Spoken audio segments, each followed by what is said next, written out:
Boas tardes a todas e a todos. Damos a benvida a esta apertura de curso académico que tamén vai a ter lugar a entrega dos actos dos premios da Fundación Barrié.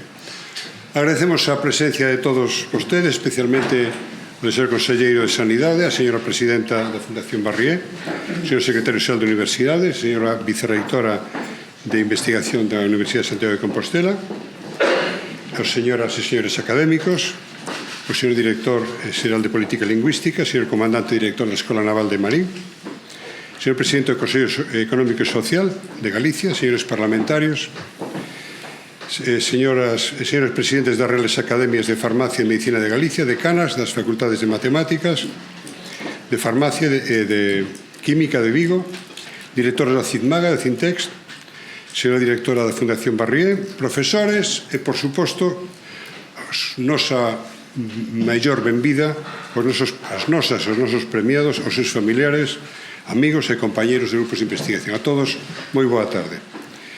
Comezaremos o acto repasando as actividades da Academia durante o ano 2024. Vai a facer a presentación a vicepresidenta da Academia, en ausencia da secretaria, a profesora Alicia Estévez.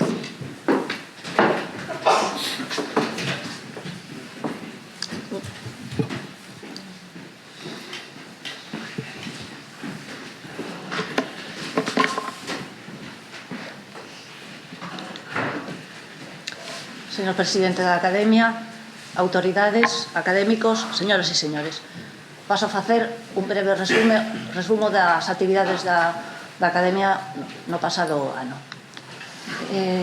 No mes de abril tomou posesión como tesoureiro da Comisión Executiva o académico Manuel Freire Gama en sustitución do académico José Ramón Cancelo de la Torre. O 31 de xaneiro tivo lugar a apertura do curso académico onde o profesor José Rivas impartiu a lección inaugural titulada Nanotecnoloxía, o mundo máis aló dos límites microscópicos. Premios e distincións recibidos polos membros da Academia. Venceslao González Manteiga ingresou como académico correspondente da Real Academia de Ciencias Exactas, Físicas e Naturales de España e da Academia de Ciencias Matemáticas, Físico-Químicas e Naturales de Granada. Carlos Pajares Vales recibiu o premio Lois Peñanovo. Manuel Tello León foi homenaxeado co premio de divulgación científica José María Sabirón da Universidade de Zaragoza. José Bustelo foi nomeado director científico do Centro de Investigación del Cáncer de Salamanca. Xosé Antonio Redondo, homenaxeado a súa trayectoria académica e profesional. Juan José Nieto foi nomeado presidente da ACSU. María José Alonso ingresou como académica correspondente da Academia Nacional de Farmacia e Bioquímica da Argentina e foi homenaxeada no IES da súa pobo natal, Carrizo de la Ribera, en León. Ángel Carracedo recibiu o premio a súa trayectoria internacional no ámbito de Dereito á Saúde por la Universidade Internacional de Méndez Pelayo de Santander. Mina Manteiga foi elexida presidenta da Sociedade Española de Astronomía. Eduardo García Río, homenaxeado no Congreso Mundial de Xeometría Diferencial celebrado en Santiago de Compostela. José Rivas Rey foi nomeado fillo predilecto do Concello da Ponte Nova. José Luis Mascareñas, nomeado presidente científico da Burdenstone Conference celebrado en Brunnen, en Suiza. Juan Manuel Ema Rodicio recibiu o título de honorary professor da Beijing University of Chemical Technology en China, equivalente al doctorado honoris causa. E Marisol Soegas recibiu o premio Zendal a súa trayectoria investigadora. Senén Barro Meneiro recibiu o título de galego do ano por o Grupo Correo Galego e María Loureiro recibiu o premio María Josefa Bonenburger Planels concedido por la Unidade de Muller e Ciencia da Xunta de Galicia. Asináronse 3 novos convenios. Convenio coa Universidade Intercontinental da Empresa para promocionar os premios para investigadores e investigadores xoves. Convenio coa Fundación Pedro Barrié para promocionar os premios de investigación e con o Ateneo de Santiago para colaborar nas diferentes actividades de divulgación científica. tomaron posesión dos novos académicos correspondientes. Na sección de Ciencias Económicas e Sociais, Antón Costas Comesaña, catedrático de Política Económica da Universidade de Barcelona e presidente do Consejo Económico e Social de España, e na sección de Ciencias Matemáticas, Física e Ciencias da Computación, José Manuel Fernández de la Bastida, director do Departamento Científico no Consello Europeo de Investigación.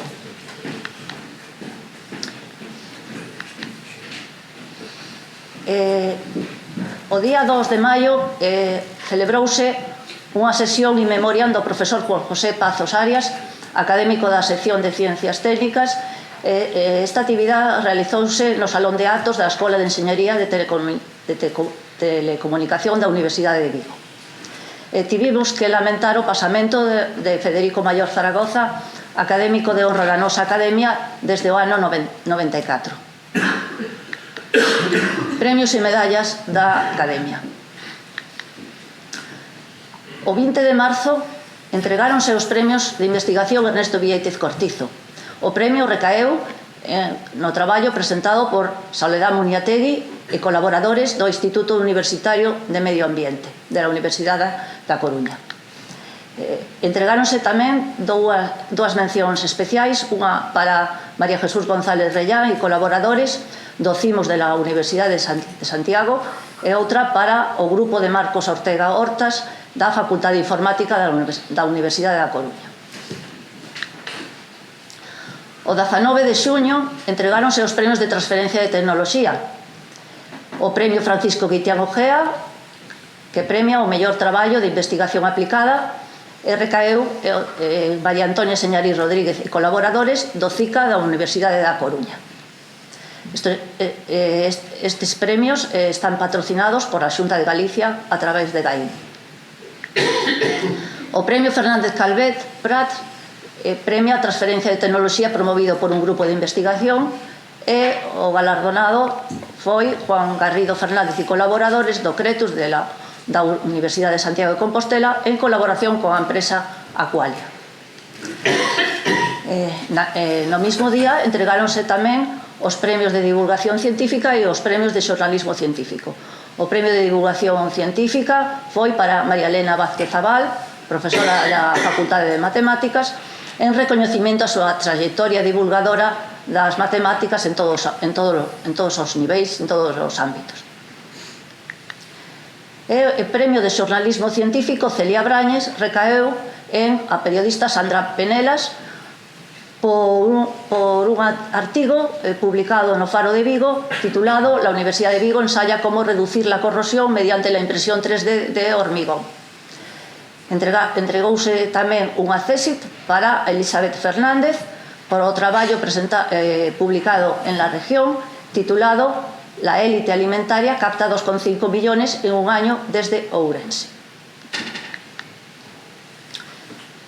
O Día da Ciencia en Galicia, celebrado 8 de outubro, entregáronse as medallas de investigación da Real Academia Galega de Ciencias que recoñecen a trayectoria consolidada de investigación nas 5 diferentes secciones da Academia. A medalla Ángeles Alvariño foi concedida a Antonio Figueras Huerta do Instituto de Investigaciones Mariñas de Vigo. A medalla Isidro Paca Pondal foi para Pedro Arias Sánchez do Cintex da Universidade de Vigo. A medalla Antonio Casares Rodríguez para Diego Peña Gil do CICUS da Universidade de Santiago de Compostela. A medalla Domingo García Sabel para Santiago Lago Peñas da Facultade de Empresariais e Turismo da Universidade de Vigo. E a medalla Enrique Vidal Abascal para Alberto Bugari do CITIUS da Universidade de Santiago de Compostela. Ciclos de conferencias e outras actividades. O 27 de setembro a Academia participou nas actividades da GENAIT cunha conferencia titulada O metro calculado por un galego do século XIX, impartida na sede da Fundación, e o conferenciante foi Xavier Pérez Couto, investigador da Universidade da Coruña. Organizou a Academia o ciclo de avances en ciencia e tecnoloxía no mes de xuño co curso titulado Fronteiras dende a orixe do universo ata a exploración espacial. Este ciclo está patrocinado pola Diputación da Coruña. Organizou tamén o ciclo de conferencias Aida Fernández Ríos entre abril e outubro. Este ciclo está patrocinado pola Diputación de Pontevedra e incluye tanto charlas de divulgación á sociedade como charlas en colegios para estimular as vocaciones científicas nos máis novos. Por último, organizouse no mes de noviembre a xornada Luisa Sorei co título Alimentación, Medio Ambiente e Saúde, patrocinado pola Diputación de Lugo.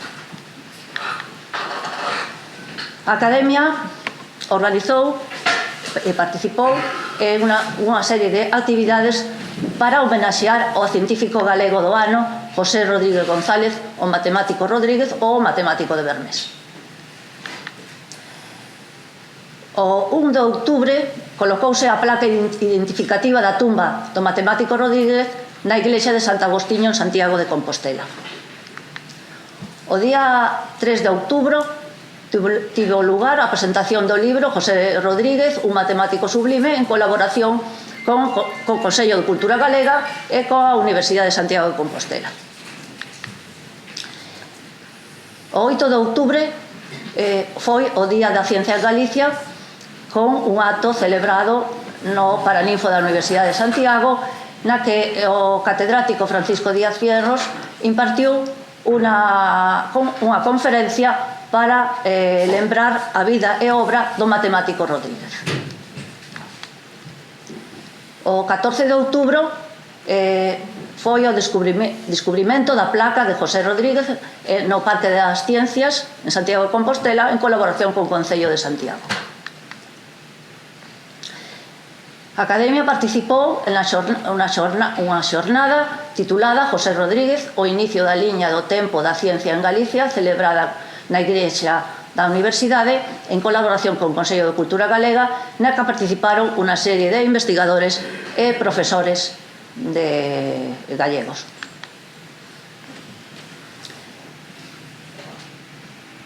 A Academia organizou unha exposición dedicada ao matemático de Bermés en colaboración e patrocinada por la Xunta de Galicia, la Universidade de Santiago de Compostela, Consello de Cultura Galega e Concello de Lalín. Esta exposición estivo primeiro durante 2 meses na Igrexa da Universidade de Santiago de Compostela e posteriormente desplazouse á sala de exposicións do Concello de Lalín, onde estuvo tamén aproximadamente 2 meses. E por último, capítulo de publicacións. Editouse o anuario 2024, A Ciencia en Galicia, patrocinada pola Fundación Barrié e pola Xunta de Galicia, presentado o Día da Ciencia en Galicia. Publicouse o libro José Rodríguez, un matemático sublime. Publicouse tamén o catálogo da exposición, patrocinado por las entidades antes mencionadas. E por último, publicáronse os resumos dos cursos antes mencionados, el curso relacionado con el ciclo de avances en ciencia y tecnología y el 5º ciclo de conferencias Aida Fernández Ríos. Muchas gracias por ojo.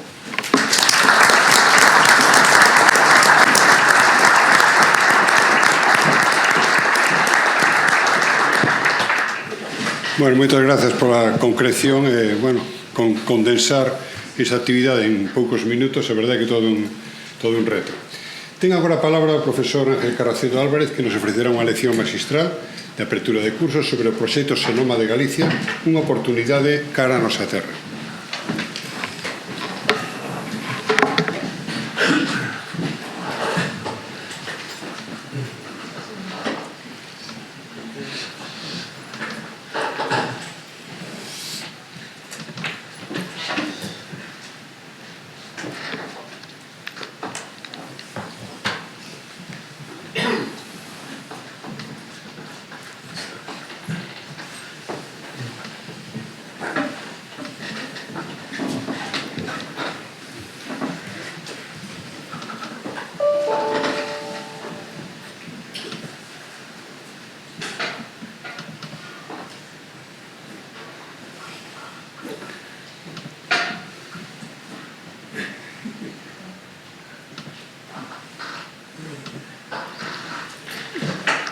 Pois empezamos ben. Con este pescado. A ver que...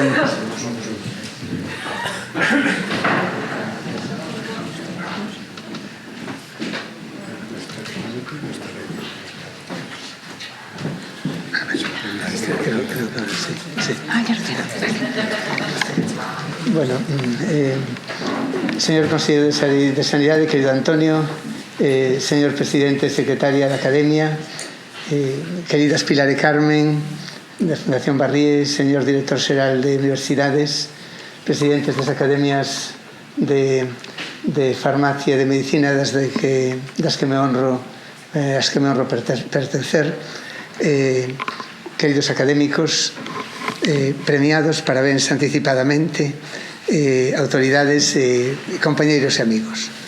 Eu vou falar do proxecto Xenoma de Galicia porque isto é unha oportunidade para a nosa terra. É un tema complicado, moi complicado de contar en media hora. Vou non intentar, pero tampouco quería facer unha charla divulgativa, simplemente, sino que quería, estamos no foro dunha academia, darlle unha certa profundidade. Pero é certo que non é doado de explicar a importancia que ten para a nosa terra. Vou comenzar por facer unha descripción de que lle pasa a enfermedade e por que é importante a parte xenética. Mirade, nós na saúde e na enfermedade somos xenes e somos ambiente. O ambiente obviamente influye en nós e tamén temos unha predisposición xenética para ter problemas e moitas veces problemas directamente. Canto somos xenes e canto somos ambiente, isto podemos calcular bastante ben e os xenetistas temos unha estima que lle chamamos heredabilidade. Heredabilidade é o porcentaxe xenético da varianza xenética no total de xenes e ambiente. Isto podese calcular moi ben por estudios familiares fundamentalmente. Imaginadevos semelgos univitelinos separados de ambiente, comparten que teñen a mesma xenética, o que lles diferencia o ambiente. E os escandinavos, sobre todo, levan máis dun século facendo este tipo de registros. Tamén por estudios xenómicos. E o que neste momento estimamos, que as estimas son moi perfectas, do que representa a heredabilidade no total da enfermedade, é o 50%. É sorprendente sempre para os meus alumnos de medicina e tamén para moita xente que a heredabilidade, é dicir, o componente xenético das enfermedades psiquiátricas é altísimo. Esquizofrenia, trastorno bipolar teña máis dun 80%, autismo, do cancro é máis baixo. Cancro de mama, tendo unha carga familiar de cancro familiar, nada máis que o 27%. O ambiente, obviamente, influye moito.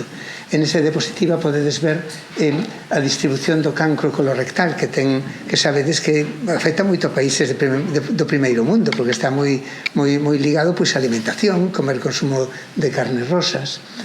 Pero obviamente o ambiente é outro 50%. Todo o conxunto de aspectos ambientais, alimentarios, personais tamén, pero tamén externos que influyen na enfermedade. Pode ser hasta simple o afecto, a educación, a alimentación, todo chamamos exposoma. Isto é a maneira que ten o ambiente de influir nos xenes para modelar o que facemos, o que somos e tamén a saúde e a enfermedade. O xenoma é o libro. Como fai o ambiente para poder producir este tipo de modificacións? Faino a través dunha serie de modificacións post-translacionais do xenoma, das cales a máis importante é a metilación. O noso ADN nos pontes CG metílase. Isto é como se foran puntos e comas nas instruccións. Os genes son instruccións do funcionamento dun corpo. Estos son como puntos e comas que, lóxicamente, poden modificar unha instrucción. O xenoma pode decir vamos a comer nenos, pero é distinto decir vamos a comer nenos que vamos comer nenos. A cousa é dramáticamente distinta, con unha simple coma. O xenoma é o que representa outro 50% da enfermedade e a predisposición á enfermedade. Como vos decía, un libro de instruccións, pero o xenoma humano é un libro de instruccións moi grande. Está en 23 tomos que chamamos cromosomas, e se fora un libro de tipografía normal ten altura aproximado da Torre de Hércules. Ten 3.300 millóns de pares de bases de letras, que son A, T, A, C, A, G. as palabras son sempre de 3 letras, os xenes, os capítulos de instrucción que temos son aproximadamente 22.000. Eso ali está escrito, pois as nosas, o que somos como especie, as nosas diferencias individuais, moitas de nosas características, tamén comportamentais, e tamén, por suposto, esa parte que vos decía dese componente de predisposición a enfermedade. Non foi posible ler o libro hasta que a persoa que máis admiro científicamente, que é Fred Sanger, descubriu unha técnica para facelo. Chamamos de secuenciación do ADN. Eso descubriu no ano 75, no ano 80 deronlle o seu segundo premio Nobel de Química por ter descoberto esta técnica, porque era unha revolución absoluta. Imaginadevos os libros dos xenomas onde está a clave do cancro, porque o cancro son mutacións no ADN tamén. A clave de moitas das nosas enfermedades e o componente de todas as enfermedades xenéticas, do componente xenético das enfermedades, a clave de evolución, a clave de por que cada especie como é e por que cada un de nós somos como somos. Isto non se podía facer hasta que el descubriu unha técnica. Ao principio era complicado facelo. Ler unha folla do libro, eu me lembro moi ben daquelo porque intentámoslo en Suecia cando eu estaba ali, cando lle deron o Nobel, e tardamos nun centro de investigación moi importante 3 meses en facer unha folla. Parecía algo que era imposible. Pero hubo avances enormes na física, na química, apareceu a computación, o mundo deixou de ser en branco e negro, parece unha parvada, pero os fluorocromos, os coloríns, foron tamén tremendamente importantes en poder avanzar e facer máis rápida a secuenciación.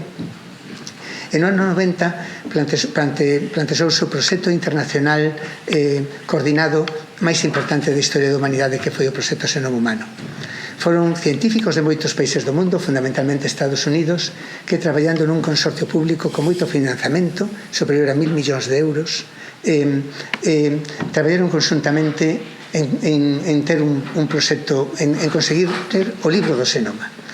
Foi dos momentos máis emocionantes e bonitos da historia da humanidade. Tamén con máis consecuencias no que se refire á saúde e ao entendimento da enfermedade. Competiron un consorcio público que vos contaba, no que non participou España, con un consorcio apoiado por farmacéuticas, por moitas farmacéuticas, con un consorcio privado que dirixía Craig Venter, que foi apoiado por biotecnolóxicas, fundamentalmente o consorcio Abler-Acelera. E chegaron a meta ao tempo. Empezou máis tarde o consorcio privado, pero chegaron a meta no 2003. En definitiva, tardamos 13-14 anos en ter un xenoma humano. Pero foi unha revolución importantísima en medicina, como vos vou contar. Inmediatamente despois do proxecto Xenoma Humano, casi ao rematar, apareceu outro proxecto internacional de moita importancia no que tampouco participou España, que foi o proxecto HapMap. Imaginadevos o libro do xenoma, con letras, e cas instruccións.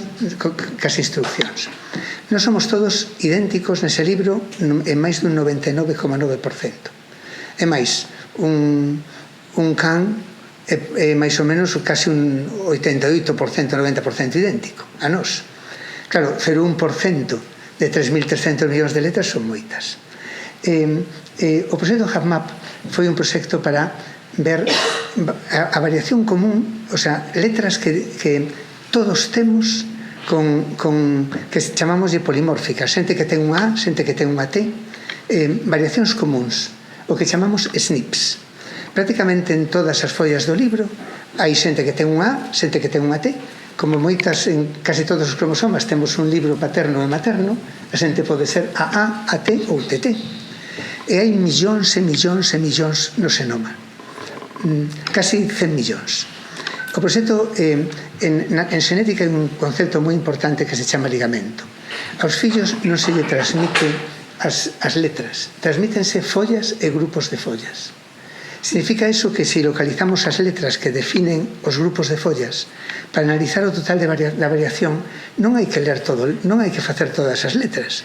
Identificáronse en distintas poboacións humanas o millón de letras que pode trazar toda a variación xenética. Ese proxecto foi o proxecto HapMap, identificou ese millón de SNPs, que son esas bases polimórficas. xa prácticamente ao mesmo tempo, a finalización do programa, houve xa un proxecto de máis magnitude. Tamén varios países, fundamentalmente Estados Unidos e Reino Unido, pero tamén China e Alemania, fixeron un esforzo de 60 millóns de euros para secuenciar 1000 xenomas en distintas poboacións. España tampouco participou, pero Galicia sí participou, no sentido de que algúns a xente que está ali secuenciada eran de Galicia e do País Vasco, os que viñan de España, porque foi un acordo que fixemos nós. Isto era importante para entender como é a diversidade de poboacións e para poder mellorar o proxecto anterior que vos decía. A importancia deses SNPs da variación común é que se poden facer estudios que se chaman de GWAS. Aquí podo capturar a variación común que contribuye á enfermedade. Por que eu teño un TDAH e son super hiperactivo? Por que hai xente que ten cancro de mama? Por que hai xente que o COVID é máis severo e menos severo? Eso vos decía que é un porcentaxe importante de xenética, pero iso é variación común que todos temos. Para capturarla, o que se fai é se collen dous grupos, por exemplo, xente que ten cancro, que non ten cancro, e xente que ten cancro de mama. Xente que chega super vella e non ten cancro de nada, e xente que ten cancro de mama, mellor se son novos. Xente que responde ben a un fármaco, xente que non. Xente que é alta e xente que non. Todo o que queras mirar. E se estudia o millón de letras. E se ve cales son os SNPs que están asociados co rasgo que estamos estudando. Normalmente son moitos, porque son rasgos tremendamente complexos. Son centos de xenes e centos de SNPs. Pero claro, coñecendo isto, podes saber, podes estratificar a enfermedade, pode dividirse en causas, podes buscar dianas para fármacos, podes predecir o risco. A xente que ten aquí a letra G ten moitas máis probabilidades de ter cancro de mama que tendo a letra T, 4 veces máis. Esta está moito máis risco. Isto podese facer con todo o que estamos estudando. A boa nova foi que seguiu a revolución tecnolóxica dunha forma imparable. Empezou a haber novas e novas formas de poder secuenciar cada vez máis deprisa e cada vez máis barato. Dadevos conta que o primeiro xenoma costou máis de 1.000 millóns de euros. Os proxectos que vos vou contando costaban centos de miles ou millóns de euros tamén. Pero apareceu o que se chama secuenciación de nova xeración ou secuenciación paralela masiva. Son tecnoloxías que teñen unha evolución rapidísima, que van super deprisa, que temos unha desgracia en Europa porque perdimos o mercado da secuenciación. A secuenciación foi descoberta en Europa, en Uppsala. As primeiras empresas foron suecas, logo alemanas. Perdimos por completo a industrialización. Neste momento únicamente compiten Estados Unidos e China, prácticamente con un monopolio casi total norteamericano de unha empresa, e a verdade é que isto preocúpame moito, e máis con posibles sustos arancelarios que podamos ter en Europa, porque non temos industria neste sector para nada e perdímola, e me dá a impresión de que non é o único sector. O caso é que o coste de secuenciación foi baixando. Os equipos van super deprisa. Un equipo tes que amortizalo en 4 anos. E non únicamente o equipo e a robótica que está ao redor, porque todos son robots que tes que manexar moitas mostras, sino tamén que necesitas moitísima capacidade de computación.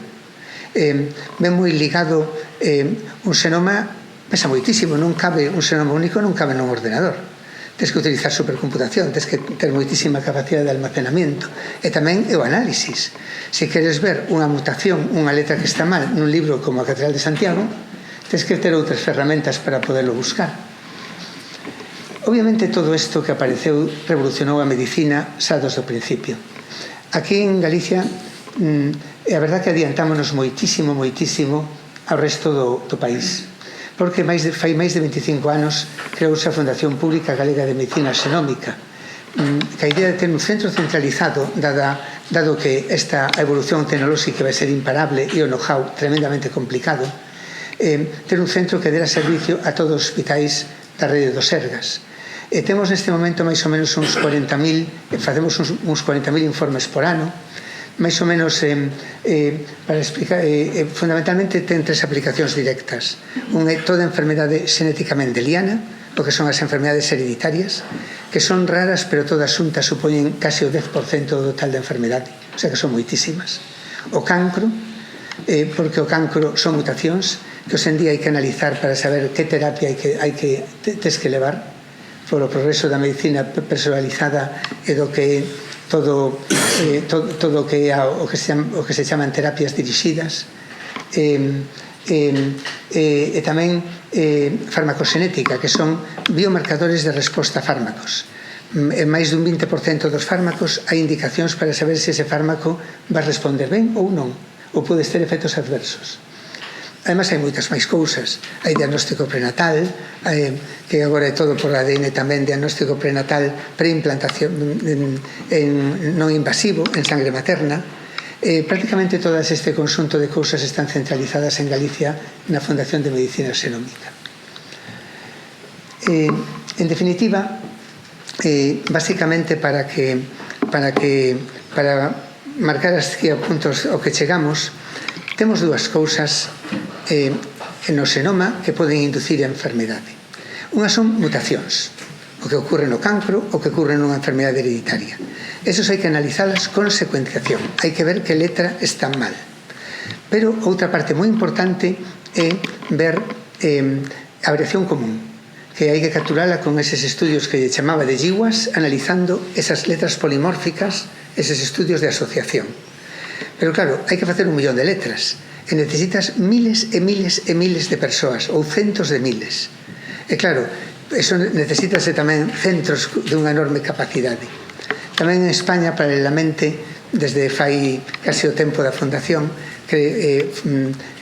creouse o Centro Nacional de Xenotipado, a imitación de Xenoma Canadá, que sigue prestando un gran traballo para todos os investigadores españoles e de outros países. Hai outros centros de xenotipado, chamase CEGEN, está neste momento na Universidade de Santiago de Compostela, digo na Universidade de Santiago, estuvo na Universidade de Santiago, está na Fundación de Medicina Xenómica.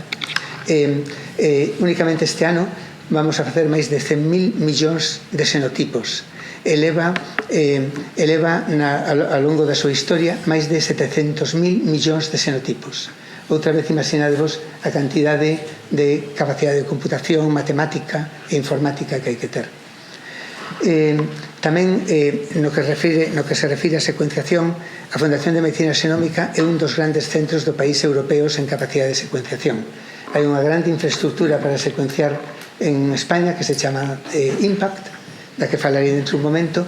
A Fundación ten un dos grandes recursos de secuenciación. Unha cousa importante para que tamén entendades a enfermedade é que a maior parte da contribución da xenética a enfermedade non está na variación, nas mutacións, non está na variación rara funcional, senón na variación común. Únicamente hai dúas excepcións, que son os trastornos de espectro autista e a discapacidade intelectual, onde hai moitas mutacións. O resto, imaginadevos cancro de mama, que ten unha heredabilidade do 27%, é dicir, o 27% da varianza xenética, nada máis que o 3% dese 27% son mutacións, son BRCA e cancro hereditario. O resto é predisposición xenética que moita xente de aquí ten. Igual ligado a obesidade, ou igual ligado a que tes moitas ganas de comer moito, ou igual sabe Dios a qué, porque é o que vamos averiguando pouco a pouco. Claro, ti podes ver un individuo a mutación que ten, pero para analizar esa variación común da maior parte da enfermedade común, ti necesitas moitísima xente e necesitas cohortes poblacionais, onde tamén se pode estudiar a influencia do ambiente. E pasamos en xenómica dos grandes proxectos individuais aos grandes proxectos de cohortes. E o primeiro de todo sucedeu en Islandia. Unha compañía privada que se chama Decode Genetics ofreceu, aceptado polo goberno e a poboación islandesa, secuenciar 160.000 islandeses que representaban prácticamente a toda Islandia, porque teñen un sistema de sagas, de modo que todos veñen do mesmo orixen, de modo que toda a poboación islandesa estaba trazada. Foi un proxecto importantísimo para a ciencia. Descubríronse moitísimas causas de enfermedades. Unha delas na que participamos nós, que eu sempre digo que o traballo do noso grupo no que participamos que máis me gustou, foi o primeiro estudio do primeiro GWAS de esquizofrenia, porque comparando esquizofrénicos con población control non esquizofrénica de Islandia, España e Alemania, atopamos que os genes que estaban relacionados con esquizofrenia teñían todos que ver ca inmunidade. Eso significaba que a esquizofrenia era un problema basicamente autoinmune. E, de feito, agora, con antipsicóticos, xa se dan antiinflamatorios e hai ensaios clínicos en fase TS4 con reguladores de inmunidade. En nada, a psicosis vanse tratar como reuma, como outra cousa, porque estes son cambios radicales de concepto. E como este, xa vos digo que moitísimas cousas. Non sei se foi para a empresa co investimento que fixeron tuveron rentabilidade. Científica foi moita. Económica non creo que tanta, porque tamén a poboación islandesa era moi especial, unha poboación moi especial. Pero o exemplo foi tan importante que o que fixo foi empezaron a aparecer proxectos, pero non podo contar todos, pero o máis importante que houbo na historia, penso que da xenómica e o máis importante da medicina destes últimos 20 anos foi o que se chamou o proxecto do 500.000 xenomas do Reino Unido. Reino Unido fixo un biobanco de 500.000 mostras, 500.000 participantes, nos que se colle información médica por cuestionario, isto é importante, teñen como unha foto fixa de a xente dun momento determinado, e se analizou o xenoma enteiro. Foi un consorcio que foi moi en colaboración público-privada absolutamente, coordinado polo Sanger Institute en Cambridge, e tamén participou Decode Genetics, os islandeses de Decode, e apoyaron moito as farmacéuticas, fundamentalmente AstraZeneca, GSK e Johnson & Johnson, e a verdade é que invertiron para facer isto 200 millóns de libras, nada máis que para a secuencia, sin contar todo o demais. O costo do proxecto é aproximadamente 800 millóns de libras. Imaginadevos tamén que os datos que da secuencia nada máis será máis de 27 petabytes de datos. Isto para que vos dades conta tamén da importancia que ten a parte de computación.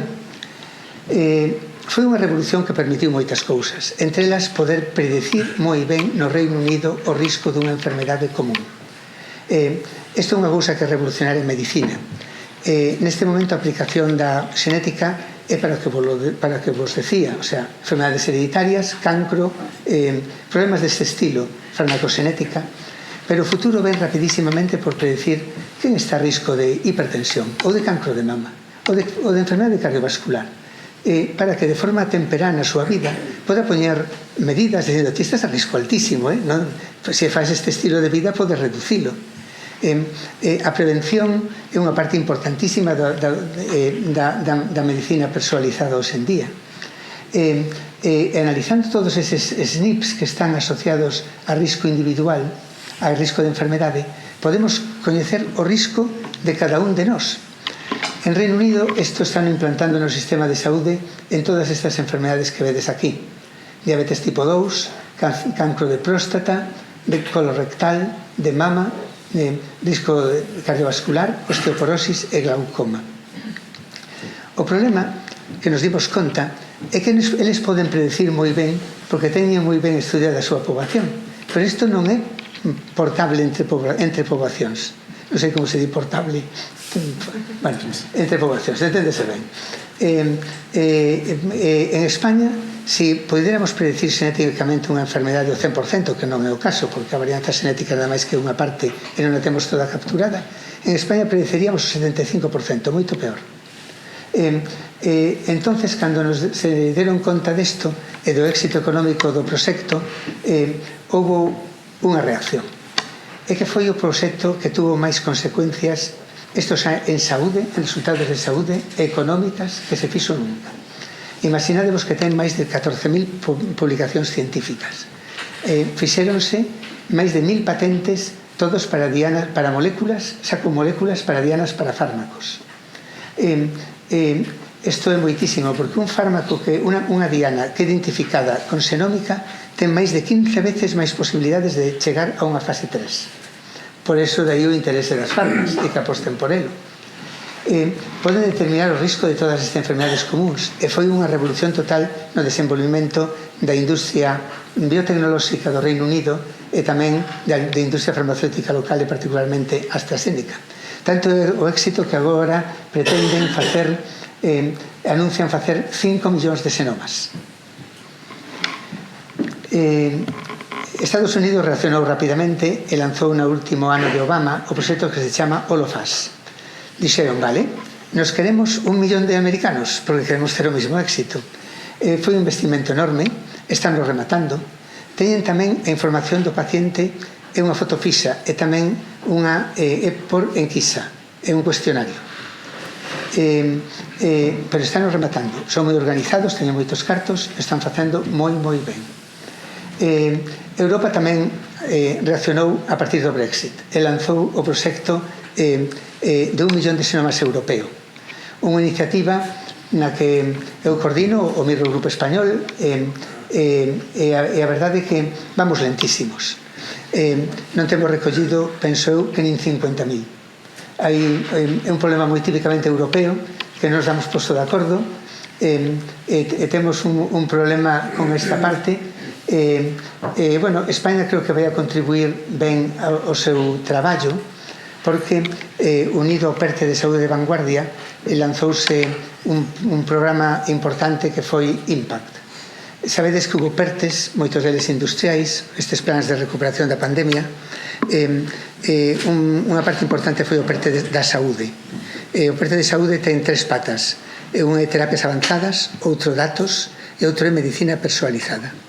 Como base de todo o programa de medicina personalizada lanzouse o proxecto Impact, que é un programa de datos, unha cohorte de 200.000, que vamos tamén moi lentos porque levamos recollidos como 20.000. É unha parte de xenómica, que son estes centros de secuenciación que vos decía, e que empregamos, en vez de, como non tiñamos todavía as mostras da corte, en axudar en todas as enfermedades raras non diagnosticadas do país. E con isto xa serán os datos que é unha contribución de España ao proxecto do 1 millón de xenomas. Por iso vos digo que cumplimos. Hai proxectos xenoma en prácticamente todos os países. Nada máis que vos digo os máis importantes para min. O máis importante para min, un dos máis importantes é o de Finlandia. Chámase FinGen. Teñen moi pouca información xenómica aínda, pero teñen unha posibilidade moi boa, teñen unha historia clínica electrónica super boa, toda conectada en toda Finlandia, e teñen acceso libre a analizar todo. Explótase tamén en colaboración público-privada, e a verdade é que está simplemente co análisis de historia clínica pódese predecir o risco de enfermedade común tamén como as partes xenética, pero ademais son independentes, quere decir isto que pódense sumar, pódense multiplicar. A predicción de risco xenético máis a predicción de risco de clínico polo análisis de historia clínica con inteligencia artificial é o que lle dá ao país máis potente neste momento para predecir o risco de enfermedade común. Outro proxecto importante é o estonio. Teñen unha parte moi importante da población estona, é un país pequeno. Traballan fundamentalmente tamén en predicción de risco, tamén patentando moitísimo e explotando todo moitísimo.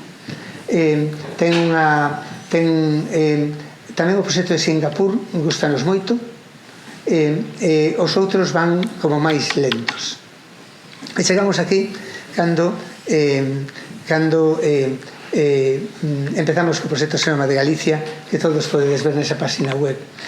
É un proxecto seguramente o máis ambicioso, desde logo en termos de poboación do mundo neste momento. A nosa idea é en 5 anos ter 400.000 persoas. O proxecto europeo e americano son máis grandes, e o do UK Biobank é máis grande, pero que este ten unha particularidade, que se temos a posibilidade de ter acceso a historia clínica non é moi boa, podemos ter o mellor do proxecto finés e o mellor do proxecto do UK Biobank, o mellor dos dous proxectos do mundo, e e poñeríanos nunha situación realmente imbatible en termos de coñecemento.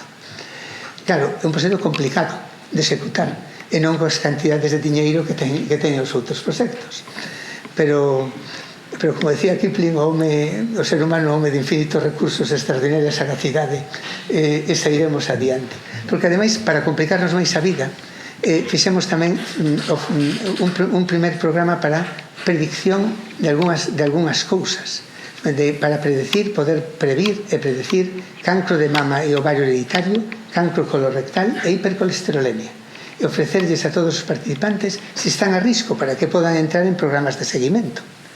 Claro, isto complica moito todo o que é a xestión, porque hai que devolverlle resultados en pouco tempo, hai que unilo a toda a parte asistencial, aumentanos moito o traballo a todos, a nos evidentemente, pero tamén aos servizos, aos que fan colonoscopias, aos que fan mamografías, aos que fan asesoramento xenético, pero claro, isto ten que ter unha repercusión evidente en resultados de saúde tremenda.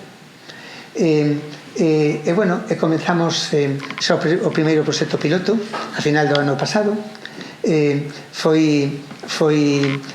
Queremos que deses 400.000, 100.000 vai a un biobanco.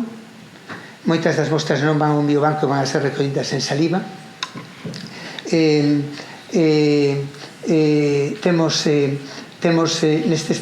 Vamos a empezar, collemos as primeiras 1.000 mostras para o biobanco con boa participación. A verdade é que foi un esforzo tremendo, foron as primeiras 1.000 de 400.000, pero a mellor parte van a ser de saliva, que vai ser moito máis doado, porque vai a ser por oficinas de farmacia, tamén cumplindo obviamente todos os requerimentos éticos e legais de consentimento informado, aprobación de comités de ética. Temos previsto para este ano 10.000, vai a ser un escalado en fases, e a verdade é que xa vos digo que é un proxecto para os recursos que temos que parece un esforzo de xigantes, pero ímolo facer. Temos uns comités científicos internos de xestión boísimos. No proxecto, no comité científico externo, creo que temos os mellores. Particularmente estou moi feliz de todos eles, pero Sir Peter Donnelly foi o director de Well Contrast e foi o que ten a clave para analizar todas as dianas, é o que lle fai todo a UK Biobank e o proxecto de Holofaz americano. Deixou o Well Contrast para facer para as empresas, contratou como 1.000 bioinformáticos, eles teñen unha potencia para identificar dianas farmacolóxicas é espectacular. Temos tamén unha intención de explotar isto, pero tamén compartilo. Utilizar parte do que vamos facer para meterlo tamén no proxecto de millón de xenomas europeo. Queremos abrilo á comunidade científica. Estamos moi esperanzados que a nova lei do espacio de datos europeo, un grupo de científicos europeos publicamos en Nature Medicine fai un par de meses un artigo de opinión explicando a oportunidade que temos en Europa se compartimos os datos, tamén as barreiras. Os países do norte de Europa é moito máis fácil compartir os datos, teñen unha cultura de compartir, unha cultura de xestión basada na confianza. Están moi preocupados polos países do sur de Europa con impedimentos éticos e legais moitas veces absurdos que van a ser ou pode que sea unha barreira e que temos que combatila con educación. En fin, que temos un dos máis grandes proxectos que existe a nivel mundial. En termos de poboación é o máis grande, porque é a nosa intención facer o 15% da poboación. É o que ten potencialmente máis información clínica e follow-up. E a verdade é que temos unha oportunidade. Temos unha oportunidade na nosa terra espectacular. Por que? Estamos liderando a investigación xenómica a nivel nacional europeo. Temos unha das infraestructuras de secuenciación e de xenotipado máis grandes do país. Temos un sistema IANOS que ten unha historia clínica espectacular e boísima. Temos grupos, o sector de investigación biomédica xa o estades vendo, tanto das universidades como dos institutos de investigación biomédica en expansión. Temos infraestructura de computación, temos o CESGA, todo o SERGAS, que ten tamén unha parte importantísima en computación de datos clínicos. temos a Xente Española de Inteligencia Artificial, o CITIUS, as universidades están volcadas en inteligencia artificial que vai a ser necesario para a explotación dos datos. Temos un sector biotecnolóxico e farmacéutico en alza tamén, con empresas biotecnolóxicas potentes, empresas como Zendal, na parte nosa de infraestructuras para desenvolvimento temperado de fármacos, isto vai no potenciar por moitísimo. En fin, que somos líderes, España é líder mundial, non en investigación vamos mal, en innovación moi mal, pero en ensaios clínicos somos os primeiros do mundo. É unha oportunidade tamén, se somos quen de traballar xuntos, facer que todo conversa, non esforzo común e colectivo. Por iso eu penso que isto ten que ser un esforzo de país, non un esforzo noso ou da xunta actual ou anterior, sino de todo o país. Por iso estou moi agradecido á Xunta de Galicia, a Consellería de Sanidade, está aquí Julio Comesaña, Julio García Comesaña, que foi o primeiro que apoiou, Antonio, que está volcándose no noso conselleiro no proxecto absolutamente, pero que tamén con un traballo tremendo pola parte da Dirección Xeral de Saúde Pública, da Dirección de Asistencia Sanitaria, que para exhibir unha boa de traballo, os sistemas de información, todo o persoal de Sergas. Para mí era emocionante ver a todo o persoal de enfermaría, os de laboratorio, cada vez que fixemos as colleitas traballando de forma conxunta todos, todo o persoal da Fundación de Medicina Xenómica. Aquí teño que mencionar a María Torres porque está facendo un traballo de coordinación espectacular. Temos a mellor directora do proxecto posible, que é María Brión, que é unha investigadora excepcional, con gran información, con unha capacitación e unha capacidade de traballo e de organización espectacular. Aquí estou moi agradecido por coordinar todo este proxecto. As plataformas de secuenciación, Bea Sobrino, lidera moitos esforzos nacionais e internacionais, e por suposto a toda a xente que está participando, que son a fin de contas os que, tamén se van a beneficiar, pero que o seu doación, o do que están facendo, van a facer, penso que un beneficio aos resultados de saúde, que é o máis importante na nosa terra. Na miña opinión, se o conseguimos, que é un reto tremendo para os recursos que temos, vai a representar un antes e un despois na investigación biomédica en Galicia, no desenvolvemento de sectores biotecnolóxico e farmacéutico e, sobre todo, en resultados de saúde. E nada máis. Moitísimas gracias por a vosa atención.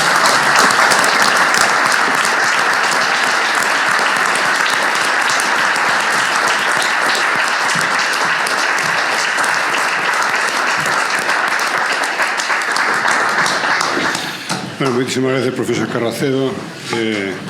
Francamente ilusionante este proxecto.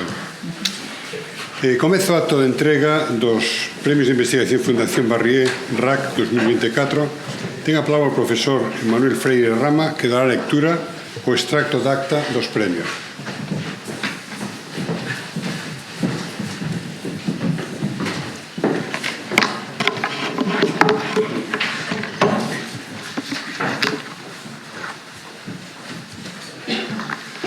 Acta do Comité de Selección da primeira edición dos Premios de Investigación da Fundación Barrié e Real Academia Galega de Ciencias.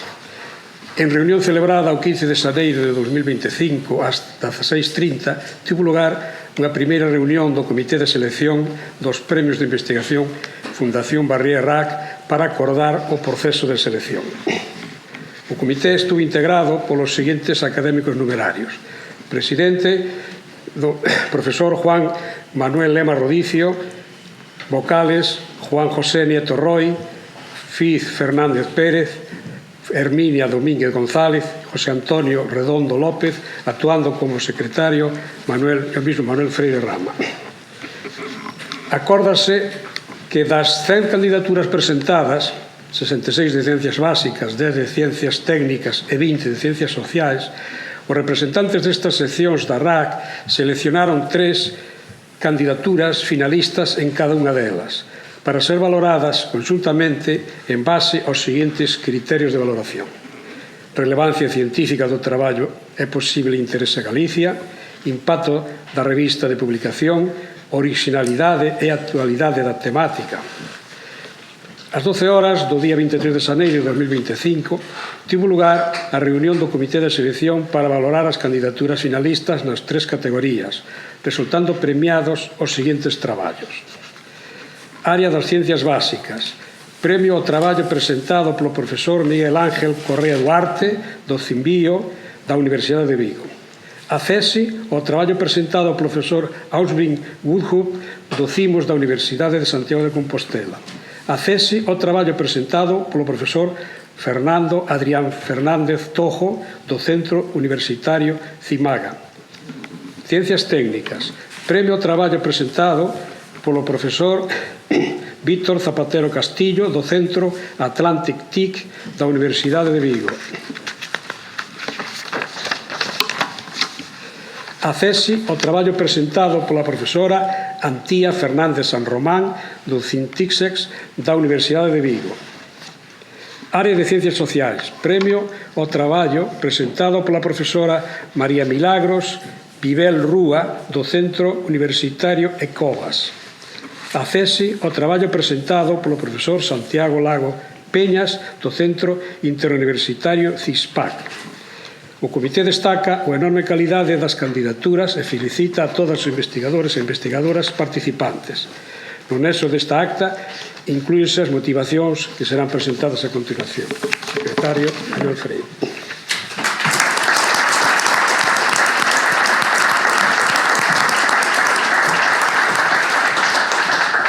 Iniciamos agora o proceso de entrega dos premios. Inicialmente vai haber unha lectura das motivacións por seccións e despois entregaremos os premios a cada un deles. Comezaría o profesor Juan José Nieto Roig, que va a dar as motivacións do premio na área de Ciencias Básicas. Gracias, presidente. El premio en Ciencias Básicas le corresponde a don Miguel Ángel Correa Duarte, que es catedrático en el área de Química Física de la Universidad de Vigo. Ha publicado muchos artículos científicos con más de 10.000 citas y en los últimos años, entre otras muchas cosas, cabe citar que ha sido investigador principal de más de 50 proyectos, tanto nacionales como internacionales, incluyendo contratos con fundaciones y empresas privadas. Además, es cofundador de un spin-off con sede en Roma y en el año 2007 recibió el Premio de Investigación de Galicia Antonio Casares y Rodrigo y actualmente es el director del Centro de Investigación en Nanomateriales y Biomedicina CIMBio. En el trabajo premiado se describe el desarrollo de un nuevo material capaz de convertir de manera eficiente el dióxido de carbono en metanol usando luz solar. La estrategia de fabricación se basa en el uso de estructuras porosas organometálicas como plataforma para integrar nanopartículas de oro con propiedades ópticas especiales e iones metálicos de cobre. Esta combinación simplifica la producción de metanol mediante el uso exclusivo de agua, dióxido de carbono y luz solar. La alta selectividad y estabilidad del material lo convierte en una alternativa viable para la producción sostenible de metanol, abriendo nuevas posibilidades de investigación en la generación de combustibles y productos químicos a partir de un residuo industrial como es el CO2. El CO2 que la atmósfera no ha dejado de aumentar desde que hay registros, casualmente, desde el año de mi nacimiento. Pasamos a uno de los accesis en Ciencias Básicas, correspondiente al doctor Aswin Gudu, que realizó su tesis doctoral en el University College de Londres, ha sido investigador Ramón y Cajal y cuenta con una Consolidator Grant del European Research Council. Se incorporó en el año 2021 al CIMUS dentro del programa Opportunius de la Xunta de Galicia. En este trabajo los autores demuestran que la denilación, un proceso de modificación posttraduccional de proteínas, es esencial para la mielinización de los nervios periféricos. La inhibición de la anidilación conduce a la pérdida de la capacidad para regenerar el tejido nervioso y muestran los mecanismos moleculares implicados en el proceso. Todo ello, y a modo de resumen, viene a significar una importante aportación al conocimiento de los mecanismos que regulan la formación de la mielina en los nervios periféricos, especialmente en enfermedades que implican lesiones de nervios que afectan a brazos y piernas, representando o pueden representar un gran adelanto en la puesta a punto de terapias relativas a patologías de los nervios motores. El otro accessit dentro de las ciencias básicas corresponde al profesor Adrián Fernández Tojo, que es profesor titular de análisis matemático en la Universidad de Santiago de Compostela e investigador del Centro de Investigación y Tecnología Matemática de Galicia, CIDMAG. El profesor Fernández Tojo, siendo matemático, no solo se dedica a las matemáticas, sino que, por ser muy breve, citaré que fue finalista en el Campeonato Mundial Universitario de Debate en el año 2013 y campeón nacional en el año 2015. Ha participado en numerosos proyectos de investigación y ha liderado un proyecto sobre la utilidad de la computación cuántica en las matemáticas del Centro de Supercomputación de Galicia, CESGA. Y ha sido uno de los autores de un informe titulado Las matemáticas en la era de la computación cuántica, nuevas fronteras. Aprovecho para recordar que precisamente ayer se inauguró el Año Internacional de la Ciencia y Tecnología Cuántica en París, que contó con la presencia del consejero de Ciencia, y Galicia también participa en ese año internacional, por tanto. El trabajo de Adrián explora nuevas conexiones entre sistemas dinámicos clásicos y otros más novedosos para abordar problemas del mundo real, cada vez más sofisticados, en los que el sistema interactúa con mecanismos de control o tiene comportamientos cíclicos, histéresis, cambios de escala u otros factores complejos que lo hacen especialmente útil para investigar modelos cuánticos o con periodos de latencia, como es la dinámica de poblaciones o epidemias. Enhorabuena a todos los premiados y recipientes de los accesos.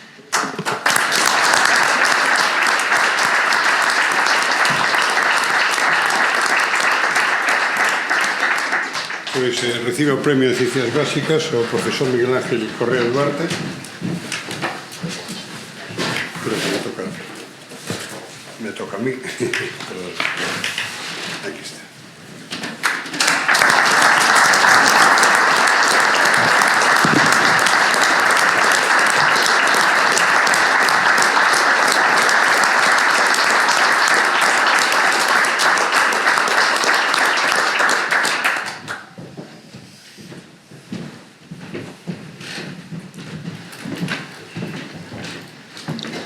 Muchas gracias, presidente, académicos, autoridades.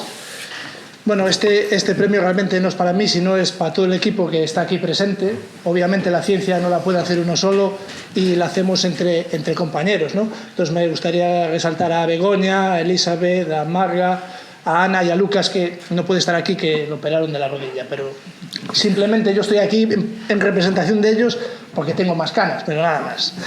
Después me gustaría agradecer a la Xunta de Galicia el esfuerzo que está haciendo en los centros de investigación, porque esto nos ha permitido pues, generar un ambiente en los centros que permiten desarrollar investigaciones pues, mucho más avanzadas, ¿no? Y sobre todo, por último, para ser muy breve, me gustaría resaltar el trabajo que está haciendo la academia. En estos últimos años yo creo que ha hecho un esfuerzo muy grande en trasladar a la sociedad que la ciencia no solo es nuestra puerta al futuro, al progreso, sino que además, como ha demostrado en esta conferencia el profesor Carracedo, es rentable a corto plazo. Entonces, es rentable invertir en ciencia. Nada más, muchas gracias.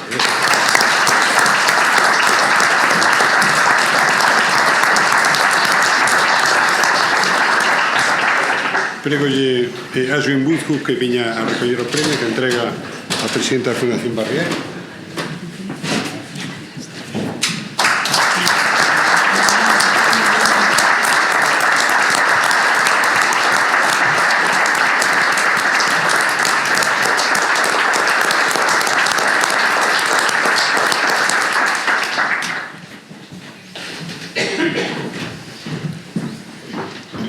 En primer lugar, quería agradecer a la Real Academia de Galicia de Ciencias y la Fundación Barrié por este premio.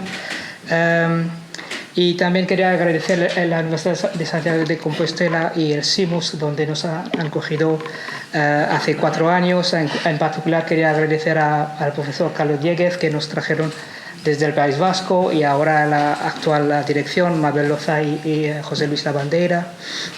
También quería agradecer al programa Opportunius, la Agencia Gallega de Investigación que me ha contratado. Y más que nadie quería agradecer a mi grupo. Es un magnífico grupo de científicos muy brillantes que tenemos, que han hecho todo ese trabajo. Yo como ha dicho el anterior, que somos solo representantes, son ellos que hacen todo el trabajo. En particular quería agradecer a Paula Ayuso y a Alex Sánchez, que vinieron con nosotros hace 4 años, los primeros integrantes del laboratorio que han hecho casi todo el trabajo, y también a Marta Varela, que es el co-IP del grupo. Muchas gracias.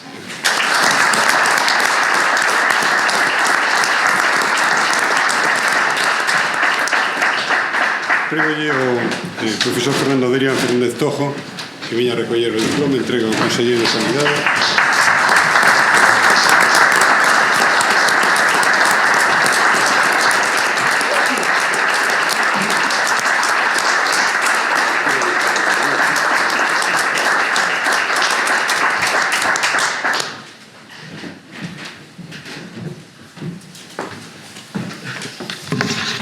Yo también seré breve. Estimados académicos, autoridades, colegas, amigos y amigos, para mí es un honor recibir este reconocimiento viniendo de esta academia de mi tierra, que creo que hace un esfuerzo muy importante, como ya se ha dicho, para poner en relieve la ciencia que hacemos en Galicia. Quisiera expresar mi profundo agradecimiento a mis compañeros de la Facultad de Matemáticas y también al equipo de investigación Ecuaciones integradas diferenciales no lineales en el que trabajo. Su apoyo, junto con el de mi familia y mis amigos, ha sido fundamental para llevar a cabo esta investigación. Pues esta no solo requiere de condiciones materiales adecuadas, que por supuesto son muy importantes, sino también de un entorno que brinde la motivación necesaria para afrontar un trabajo que con frecuencia pues, es exigente y desafiante. También me gustaría aprovechar la oportunidad para reivindicar el valor de la investigación fundamental y en especial de la investigación matemática. Vivimos un mundo dominado por la inmediatez y por la rentabilidad a corto plazo. Y a veces es más necesario que nunca recordar que sin los cimientos que constituyen la ciencia no hay progreso posible. Lo básico también es importante. En este sentido, me gustaría destacar el extraordinario esfuerzo del Centro de Investigación y Tecnología Matemática de Galicia, CITMAGA, y en particular el de su directora científica, Rosa Crujeiras, aquí presente, cuyo liderazgo está contribuyendo de manera decisiva a consolidar la investigación matemática en Galicia como un referente de excelencia a nivel nacional e internacional. Nada más por mi parte, muchas gracias, es para mí todo un honor.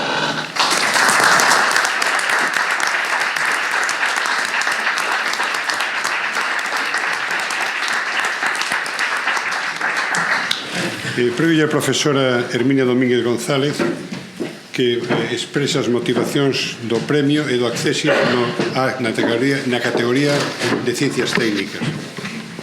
Señor presidente da RAC, autoridades, académicos, galardoados, señoras e señores. O traballo titulado A Fully Passive Transmitter for Decoy State Quantum Key Distribution, publicado en Quantum Science and Technology, céntrase nunha das tecnoloxías cuánticas máis evolucionadas, a distribución cuántica de chaves para establecer unha chave criptográfica incondicionalmente segura e inaccesible para as comunicacións convencionais. A alternativa máis prometedora consiste nunha variante pasiva que ofrece maior seguridade fronte a certas vulnerabilidades, menor custe de implementación e maior tasa de xeración de chaves. Isto podería outorgarlle un rol protagonista nas comunicacións cuánticas por satélite que se están a despregar por todo o mundo. Nembargantes, o protocolo práctico máis extendido, o BB84 con estados reclamo, mantívose esquivo a variante pasiva, pois o protocolo emprega a aleatoriedade tanto na polarización como na intensidade dos pulsos de luz, e a correlación entre ambas variables imposibilita un análise de seguridade tradicional.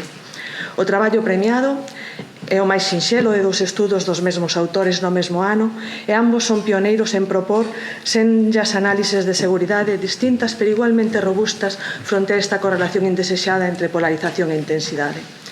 Ademais da relevancia, calidade e originalidade do traballo, a Comisión valorou o seu impacto científico-tecnolóxico.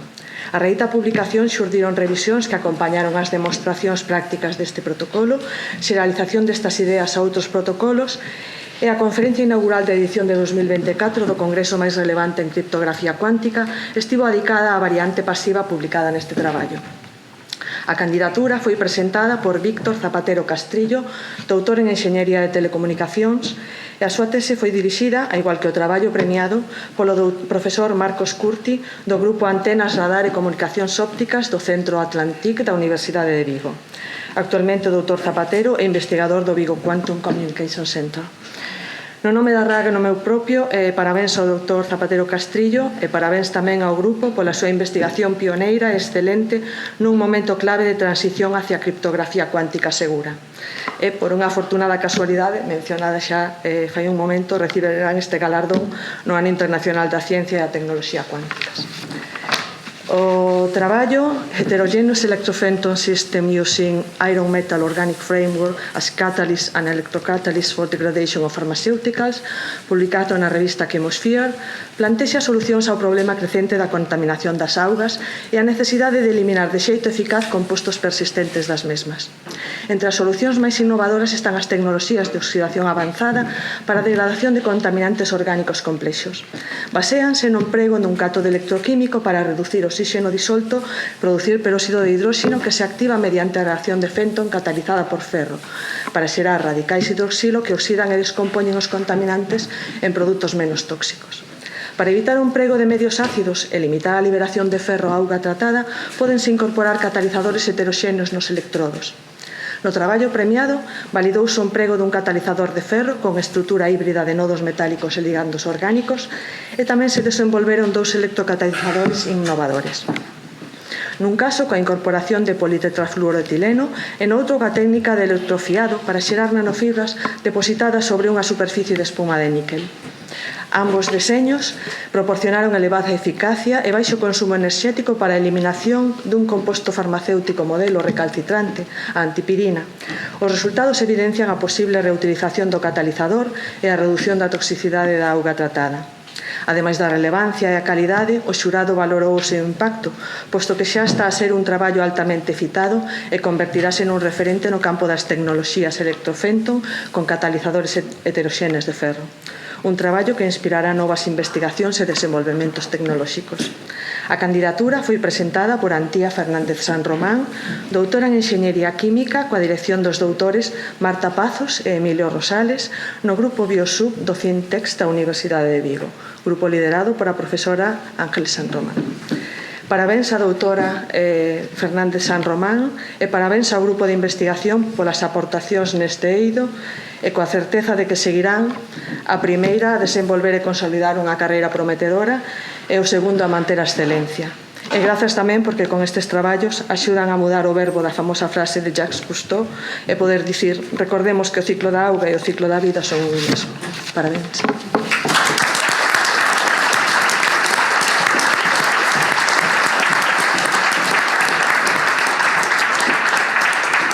Por favor, profesor Víctor Zapatero, entrego o premio Secretario de Universidades.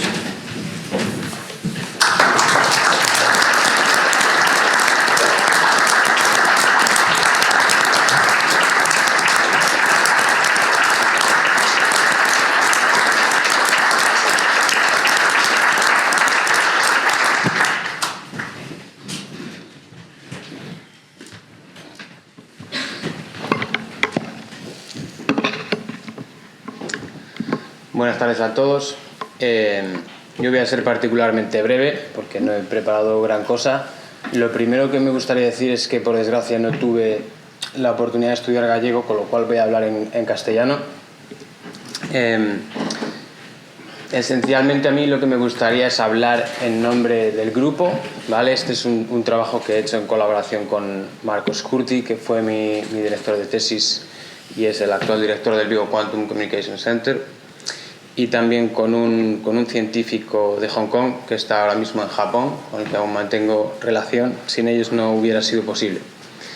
Y en su nombre me gustaría dar las gracias tanto a la Real Academia Gallega de las Ciencias como a la Fundación Barrié por el premio. Para mí en persona, para mí en particular es un honor recibir este premio porque en mi corta carrera, digamos, ya me he dado cuenta de que la carrera académica está llena de sacrificios, está llena de obstáculos y uno no tiene una garantía de estabilidad como puede tener en otros trabajos, o uno no sabe siquiera si se va a estabilizar.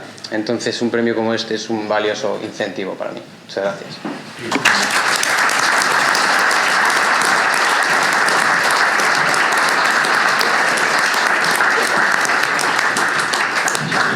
Por favor, doctora Antía Fernández San Román, entrego diploma a vicerrectora de Política Científica en la Universidad de Santiago.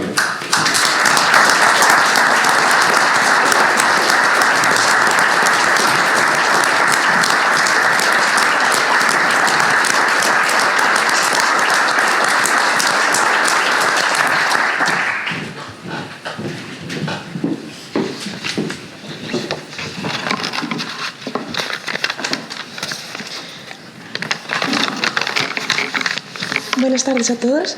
Excelentísimas autoridades, señoras y señores académicos, premiados, familiares y amigos. Ante todo, gracias por estar aquí y disculpas por el estado de mi voz.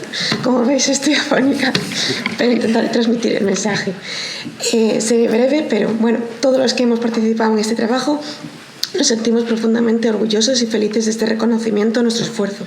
Pero para mí es más especial, ya que representa un fruto de una investigación que desarrollé durante mi tesis doctoral. Aunque soy yo quien recoge este premio, este reconocimiento es de todas las personas que han contribuido a hacerlo posible. Quiero expresar mi más sincero agradecimiento a mis compañeros del Grupo Biosub y del centro al que pertenezco, Fintex. En especial quiero agradecer a los doctores Marta Pazos y Emilio Rosales, quienes inicialmente me brindaron la oportunidad de realizar unas prácticas de verano mientras que estudiaba en la Universidad Complutense de Madrid y empecé a descubrir esta carrera de investigación que tanto me apasiona, y posteriormente me permitieron desarrollar mi tesis doctoral. Pero más allá del ámbito científico hay un pilar fundamental en este camino, que es la familia. En mi caso, tengo que agradecer en especial a mis padres y a mi hermano por su apoyo incondicional y que me han dado la fuerza para superar cada obstáculo en el camino. Este premio me motiva, como muchos otros investigadores, a seguir adelante, pero en particular este me permite tener un mayor impulso en mi etapa postdoctoral y querer especializarme más en el desarrollo de tecnologías innovadoras que permitan contribuir a una mejor calidad de vida del agua y también de la vida de nuestra sociedad. Otra vez, muchas gracias a todos.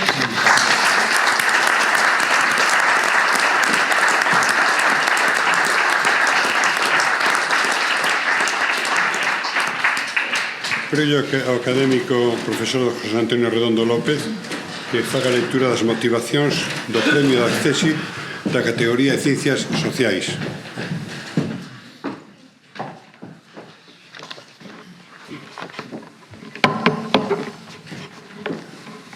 Bueno, en primer lugar quiero destacar el trabajo de la Comisión. Realmente en Ciencias Sociales elegir entre 20 trabajos excelentes un premio y un acceso es una labor, como hemos comprobado, muy difícil. También quiero felicitar a la Academia por esta iniciativa y, como no, animar a la Fundación Barrié a que siga apoyando estas iniciativas que tanto hacen por la investigación en Galicia. Enhorabuena y por su compromiso seguido a lo largo de tantos años en ámbitos educativos y de investigación. Bien, sin más preámbulos, voy a hablar de los premios. El primer premio es Efecto Contagio sobre el fracaso empresarial, un análisis especial del sector hotelero, de los que son autores Milagros Vivel Búa y Rubén Lados Estallo. Milagros Vidal acaba de tomar posesión como nueva catedrática del departamento, un departamento que ya va por el cuarto catedrático y alguno más que vendrá. É un artigo que representa unha contribución original e novedosa no plano científico con implicacións prácticas relevantes tanto para o diseño de políticas públicas como para a xestión financiera no sector hoteleiro español. Estes aspectos son descritos en detalle na introdución como nas conclusións do artículo. En canto a indicadores de calidad, o traballo atópase publicado na revista Journal of Hospitality and Tourism Research, volumen 47, número 3. É unha revista do primeiro cuartil, Q1, a ratio da aceptación de traballos é dos máis baixos de toda a Journal Citation Report, con un 6,7% dos artigos presentados. Ten 7 citas, ademais o artículo atópase entre 1% e 10% máis citado dese ano na categoría. O artigo investiga a influencia do efecto contagio de fracaso empresarial nas micro, pequenas e medianas empresas a través dunha mostra de 3.941 hotéis. O estudio dá resposta a 3 cuestións de investigación. Modela a dependencia espacial nun sector altamente influenciado pola localización, como é o sector hoteleiro, avalía a evolución temporal do efecto contagio no fracaso empresarial e enfoca a súa análisis nas micro, pequenas e medianas empresas, que constituyen o 90% do sector hoteleiro en España. Ao integrar datos específicos de hoteles e destinos no período 2012-2015, xunto con unha aproximación metodolóxica novedosa. Utilizan un modelo de regresión Probit espacial que considera tanto as interaccións espaciais entre hoteles como a evolución temporal destas, algo poucas veces explorado en literatura existente. Dos resultados podemos inferir que a proximidade a empresas fallidas incrementa a probabilidade de fracaso no corto prazo, pero diminúe ao longo prazo acompañando unha redistribución do mercado. As características do hotel en termos de eficiencia na sección de activos e a distancia a nodos de transporte, aeroportos ou estación teñen un impacto moi significativo na supervivencia. En terceiro lugar, as características do destino turístico vencelladas ca taxa de ocupación e a concentración de mercado tamén xogan un papel clave. No relativo ao efecto contagio de fracaso, os resultados señalan que este impacto varía co tempo, pois o efecto inicial positivo de contagio diminúe e cambia de signo tras un horizonte de 4 anos, proporcionando novas perspectivas sobre a xestión do risco empresarial. Os resultados permiten dispoñer de orientacións para o diseño de medidas tanto para hotéis como para os propios destinos turísticos, ofrecendo referencias sobre o seu posible alcance espacial e as súas consecuencias temporais. De feito, os resultados apuntan a que a mellora das infraestructuras e de eficiencia de activos hoteleiros podía fortalecer a resiliencia empresarial. Xorden así oportunidades para o diseño e a procura de sinerxias entre diferentes medidas, como, por exemplo, medidas encaminadas a unha maior sostenibilidade. Ademais, a promoción de medidas que impacten na taxa de ocupación e na estacionalidade tamén poden ser axeitadas para actuar ante casos de fracaso de competidores próximos o que sinala posibles alternativas de turismo, en liña, por exemplo, con un turismo menos masificado e estacional. O segundo traballo, que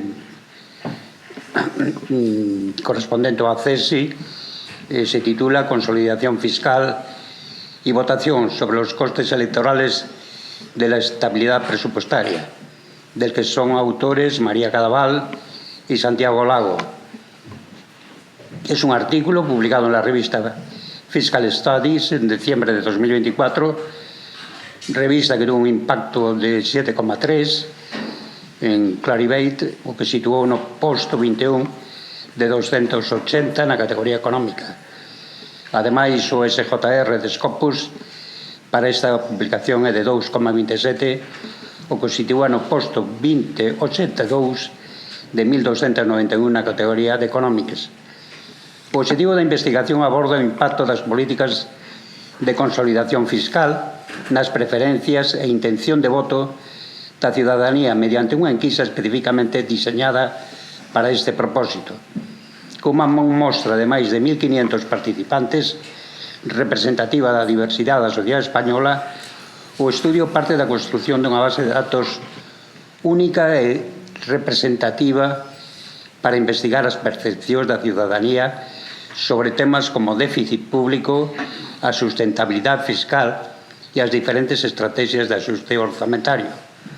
A utilización de modelos Probit multinomiais ordenados e non ordenados e a segmentación da mostra para crear escenarios de cuasi experimentos mediante diferenciacións selectivas no texto de algunhas das cuestións. Permite unha exploración profunda e polo miúdo das determinadas preferencias políticas en función de variables como a ideoloxía, o nivel de educación ou interese na situación económica, entre outros factores. En términos metodolóxicos, este traballo destaca polo seu enfoque innovador e multidimensional. A integración de microdatos recollidos mediante unha enquisa diseñada a medida, combinada con unha análisis econométrica sofisticada, permite identificar patróns de comportamento cidadán e inferir casualidade de xeito robusto. Ademais, a aplicación dun diseño experimental baseado na segmentación da mostra en grupos aleatorios representa unha contribución importante á literatura da economía política. O estudo revela que unha proporción considerable da poboación mostra un alto grao de preocupación polos desequilibrios fiscais. Porén, identificáronse importantes diferencias no nivel de coñecemento sobre o marco institucional que regula estas políticas, como as reglas fiscais europeas ou o papel da Autoridade Independiente de Responsabilidade Fiscal, a IREF. A investigación demostra que as preferencias ciudadás fronte a estrategias de axuste, incremento de impostos, frente á reducción de gasto público, está marcadamente condicionada pola ideoloxía política. Mentres os votantes de esquerdas prefiren medidas baseadas no aumento de ingresos, os de dereitas mostran unha maior aceptación dos recortes do gasto. O efecto das fontes de información, o estudio utiliza un diseño cuasi experimental para analizar o impacto diferencial das fontes de información na opinión da ciudadanía. En concreto, compara o efecto de que unha información idéntica proceda do Goberno Nacional ou de instancias supranacionais como a Comisión Europea. Efecto nos medios de comunicación. Os resultados confirman que non é tan importante o canle de información principal da ciudadanía como o sesgo ideolóxico das fontes nas preferencias sobre a composición das políticas de axuste. Impacto electoral das políticas de austeridade. As políticas de consolidación fiscal xeran custos electorais significativos para os gobernos. Con todo, estes efectos varían segundo a composición das medidas de axuste e as expectativas persistentes da ciudadanía sobre as estrategias fiscais dos partidos no goberno, que a súa vez dependen da ideoloxía. No traballo simúlanse resultados electorales para España en función da composición do axuste fiscal que se practique. Os seus achados proporcionan lección valiosa para outros países da Unión Europea que afrontan retos semellantes. Enhoraboas premiadas. Moitas gracias.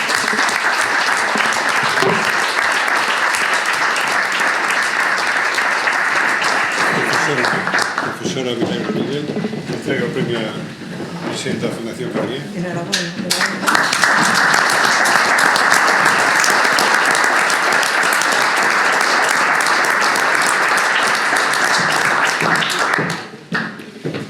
Profesora María Cadaval. Perdón. Bueno, moitas gracias a todos e a todas. É moi emocionante para o profesor Rubén Lado e para min, ambos autores da investigación premiada, obter este recoñecemento.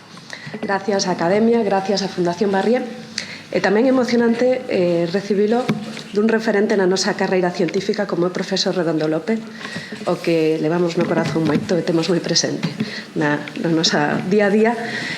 No marco institucional que apoia a nosa carreira científica, que é a USC, e o Departamento de Economía Financiera e Contabilidade, que vive ahora, pois, como decía o profesor, unha época dourada na que estamos consolidando, porque todo pode chegar e podemos estabilizarnos, consolidando carreiras investigadoras desenvolvidas na última década. De feito, este traballo é o resultado dunha liña de traballo que vimos desenvolvendo dende fai 10 anos, sen o apoio de Valfinap, que é o grupo de investigación en finanzas do que formamos parte dende que éramos uns alumnos de doutoramento, non sería posible. Pero tamén sen o apoio e a visibilidade que nos proporciona Ecovas, un centro de investigación que permitiu que superemos esa dimensión local da USC e compartamos moito dunha maneira máis dinámica pois as nosas inquedancias, os nosos esforzos investigadores entre colegas das outras universidades públicas galegas. Dicía un dos premiados que investir en ciencia é rentable. Nos demostrámoslo con datos, ese é o bonito da ciencia, que todos nos podemos complementar, e o bonito de que hoxe as distintas disciplinas científicas, incluindo ciencias sociais, pois estemos aquí presentes. Animo a que estas iniciativas, que son un pulo a continuar traballando para todos nós, especialmente a xente máis nova, pois sigan tendo lugar e que as institucións nos sigan apoiando. Moitas gracias a todos e a todas.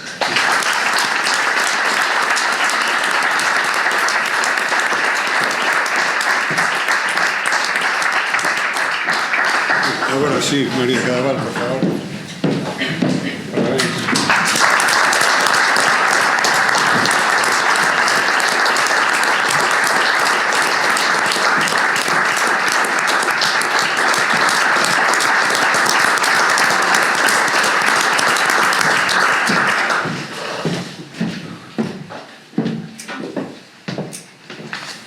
Ben, boa tarde, académicos, autoridades, colegas, amigos e amigas. É unha honra, que vou dicir xa a estas alturas, recibir este ACSIT correspondente ao Premio de Investigación en Ciencias Sociais que otorga a Fundación Barrié xunto coa Real Academia Galega de Ciencia, un recoñecemento que representa un impulso importante ao traballo que estamos realizando e un motivo de celebración compartida en primeiro lugar cos coautores deste traballo, o profesor Santiago Lago aquí presente e a profesora Ana Herrero ausente físicamente, pero presente tamén connosco porque está en Madrid, non puido desplazarse. Simplemente deixenme que lles faga partícipes de dúas cuestións que son importantes para nós.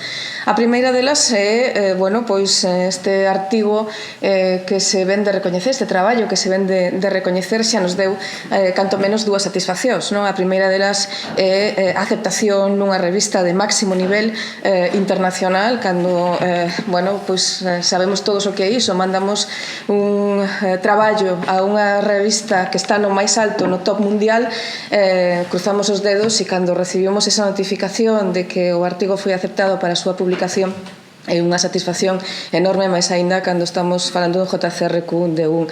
E a segunda satisfacción é a que compartimos hoxe con vostedes, compartimos esa satisfacción do traballo ben feito, pero sobre todo do que representa o proxecto que estamos a encetar, aínda que pareza mentira, estamos encetando un proxecto con moita ilusión no eido da Facenda Pública, polo tanto, Departamento de Economía Aplicada, Universidade de Santiago de Compostela, nas tres patas fundamentais ás que nos debemos dedicar, que son unha esta, a investigación, máis sen esquecer a transferencia e, sobre todo, a docencia dentro dunha universidade de vanguarda na que queremos posicionarnos tamén a ese nivel de vanguarda que, como vemos, teñen tamén outras áreas desta nosa universidade. Nunha facultade de Ciencias Económicas e Empresariais que pasou por distintas vicisitudes e, se me permiten o paralelismo, por uns anos escuros que agora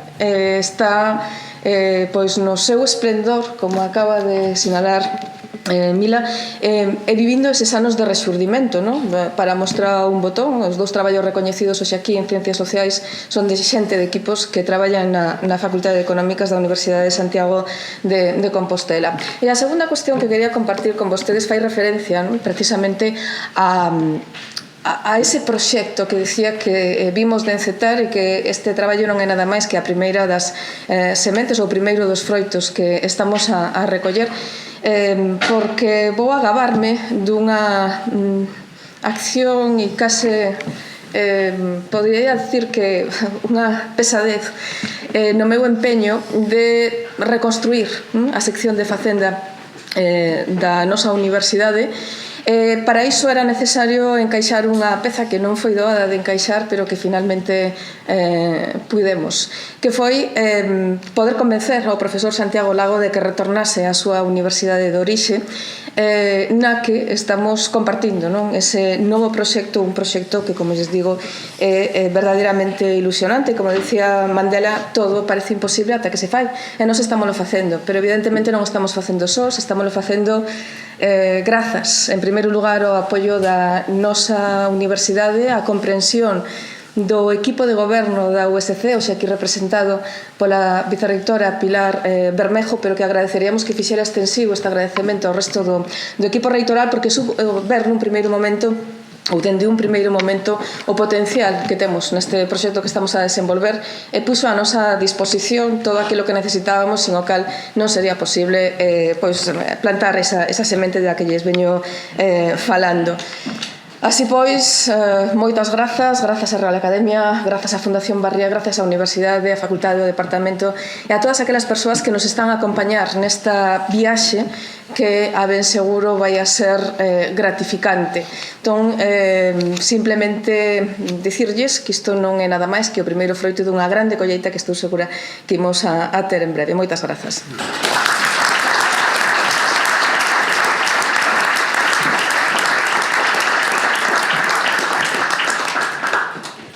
Agradecendo de novo a presencia do Conselleiro de Sanidade, pedimoslle que se dirixa. Académicas e académicos, autoridades, compañeiras e compañeiros, amigas e amigos, moi boa noite. Moitas grazas pola vosa presencia. En primeiro lugar, agradecer á Real Academia Galega da Ciencia a invitación. Para mí é unha honra e un placer estar hoxe aquí, fundamentalmente porque estou rodeado de ciencia. A miña ciencia me gusta. En segundo lugar, moitas grazas tamén á Fundación Barrié por o bo gusto e a sensibilidade a la hora de promover e colaborar nestes premios de investigación xunto á Real Academia. Moitas grazas, Presidenta. En terceiro lugar, como é lóxico, o noso reconhecimento e a nosa admiración por todas as persoas galardonadas en el día de hoxe. Grazas por ese traballo, ese esforzo, ese coñecemento, esa experiencia que hai detrás de unhas excelentes trayectorias profesionais. Tamén parabéns a vosos equipos. Sin equipos non somos nada, esa é a realidade. Cuarto lugar, profesor Carracedo, moitas gracias por a excelente conferencia. Unha vez máis, esa capacidade para divulgar, esa capacidade para transformar o difícil en fácil. Moitas gracias por ese proxecto, Senoma Galicia, que sen ninguna dúbida vai representar un antes e despois en que é asistencia sanitaria e investigación en Galicia. Gostaría de poner en valor o que é o traballo e o significado da Real Academia en un mundo tan relativista, en un mundo en que superficial é un mérito a veces, pois é reconfortante tener un foro donde se encontra a ciencia, onde confluye a ciencia básica, a ciencia técnica e a ciencia social. Un foro en que importa o rigor, importa o criterio, importa a evidencia, un foro que ten compromiso ético e social. Remato insistindo e verificando unha vez máis o compromiso da Consellería de Sanidade da Xunta de Galicia con todo o que é a ciencia e todo o que é a investigación e a docencia. A xeración de conocimiento, a transmisión do mismo é o que nos fai avanzar, progresar e alcanzar un mundo mellor. E como sociedade temos a obriga de deixar, cando nos vayamos, un mundo mellor de los que han deixado. Moitas gracias por a vosa atención.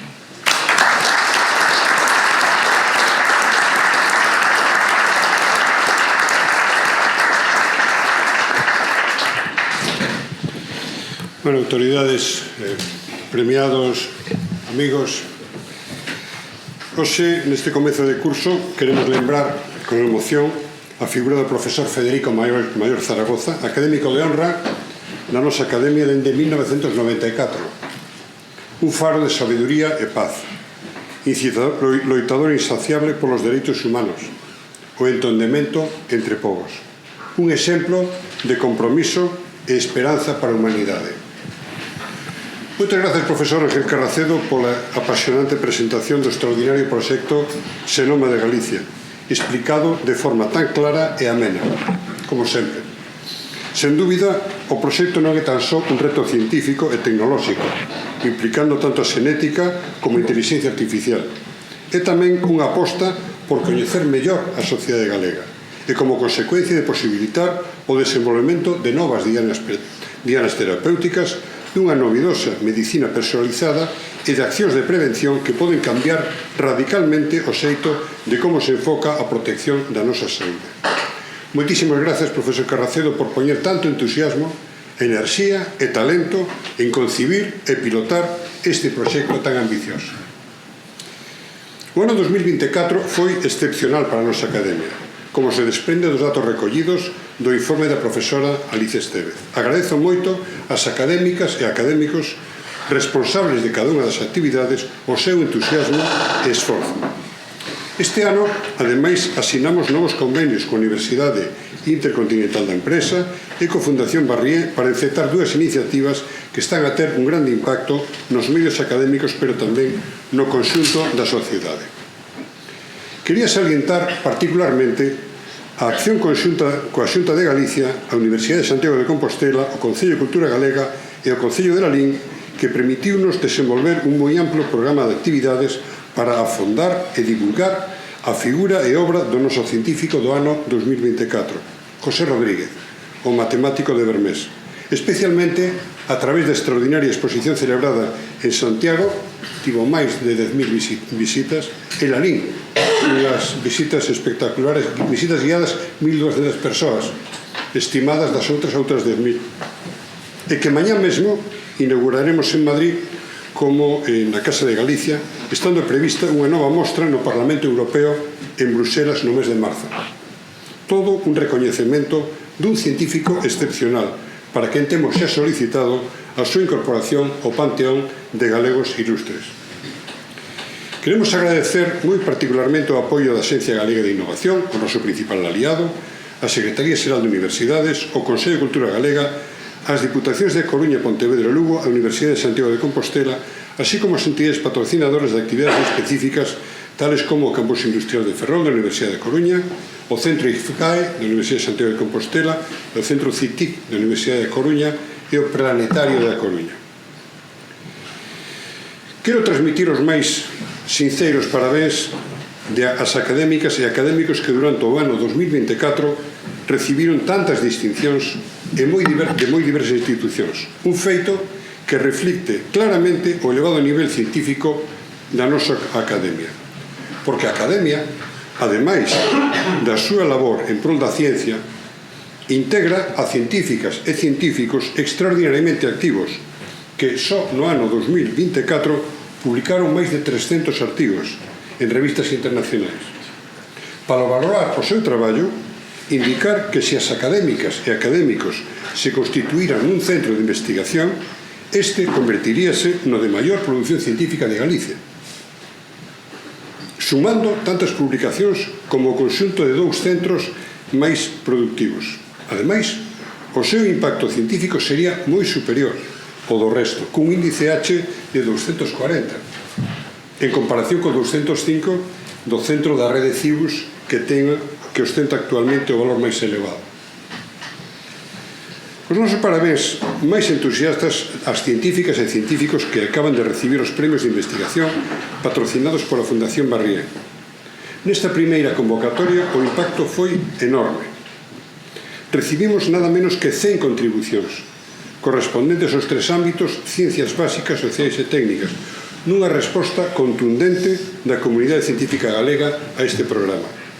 Moitas grazas, señora presidenta da Fundación Barrié, pola confianza e entusiasmo en acompañarnos nesta iniciativa que foi, sin dúbida, todo un éxito. As contribucións recibidas son toda unha mostra da mellor ciencia desenvolvida en Galicia e poden imaginar a dificultade enorme do comité para seleccionar entre elas, que finalmente foron premiadas. Son todas as que están, pero non están todas as que son. Queremos felicitarnos xa que, segundo un recente informe da Fundación Cotec, Galicia foi a comunidade autónoma cun maior incremento do investimento en investigación, desenvolvemento e innovación, nada menos que un 53% entre o ano 2019 e 2023, frente ao 43% do conxunto do Estado. Aínda así, o investimento per cápita en Galicia, 360 euros por habitante ano, non atinxe a media española, 470, situándose como a séptima comunidade autónoma moi afastada de líderes como o País Vasco, 954, ou Madrid, 853, os únicos que superan a media europea, 862.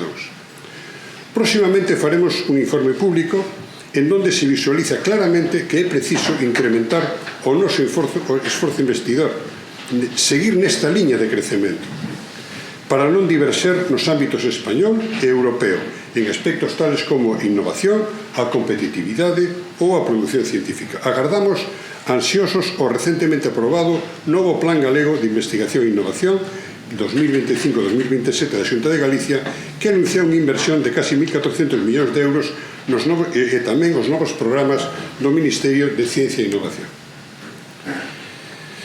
O curso que comenzamos con ilusión vai vir cargado dunha grande actividade, con iniciativas novas que iremos desenvolvendo ao longo do ano. Ingresarán na RAC 4 académicas e académicos, numerarios e correspondentes, científicas e científicos de enorme trayectoria. Tamén anuncio que ponemos en marcha un programa de sesións académicas abertas á cidadanía, onde se exporán e poderán debater temas de actualidade. Tamén inauguraremos coa Universidade de Santiago, en colaboración con a Universidade de Santiago e os seus centros singulares, o programa Ciencia Aberta, con divulgación en ámbitos de investigación con repercusión social.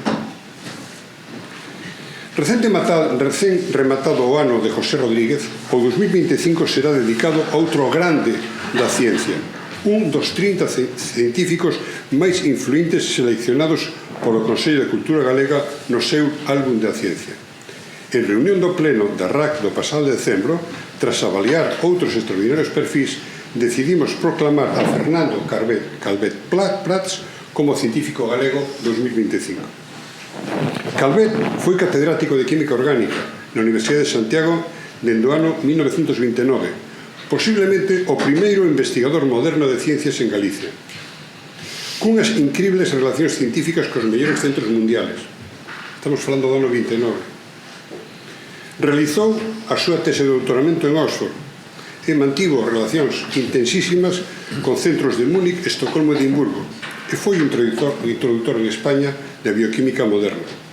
Promoveu particularmente a investigación e síntese de compostos bioactivos e en extracción de alcaloides, liña que posteriormente continuaría o profesor Rivas, cunha concepción moderna da investigación con equipos integrados tamén por primeira vez con investigadoras.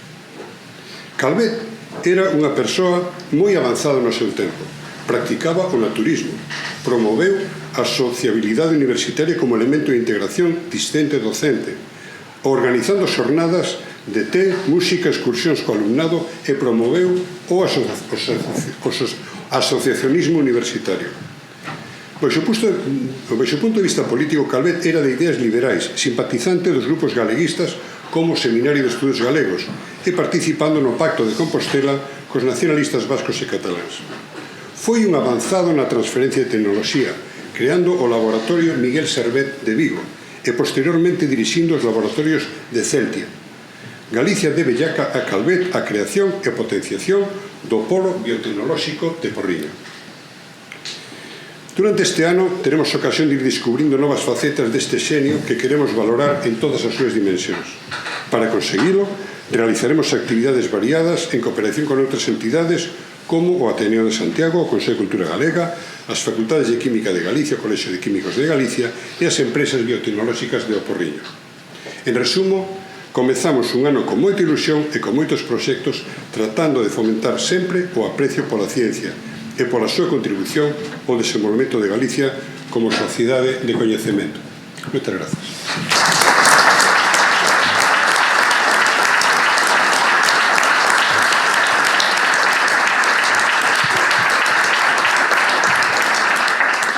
Como remate,